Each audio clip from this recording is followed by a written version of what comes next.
A local lawmaker is now proposing new legislation aimed at monitoring ethylene oxide use in our state. Now, this has become a major concern in several communities, especially the ones emitting the cancer-causing chemical into the air. 11 Alive's Chanu Hur spoke with a state representative behind this new proposal. Chanu? Yeah, State Representative Eric Allen says this proposed legislation puts air quality first, and other legislators are behind him on this.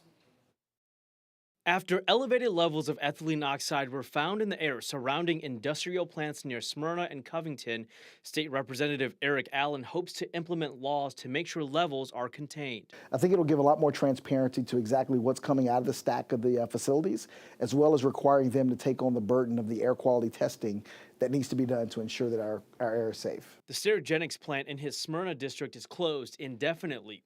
BD's plant in Covington remains open, with the state watching closely.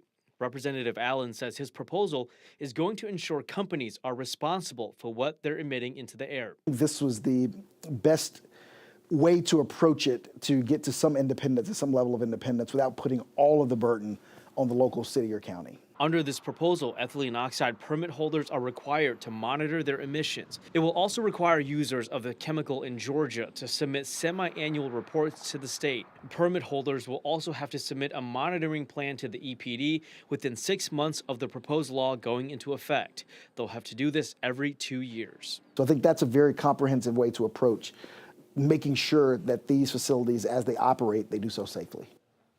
All right, now his plan also will restrict a process called off-gassing, which is the emission of chemicals for more than 36 hours in areas without approved venting. It would also allow public comment when companies present their monitoring plans. Representative Allen says he is filing the legislation near the end of this month. All right.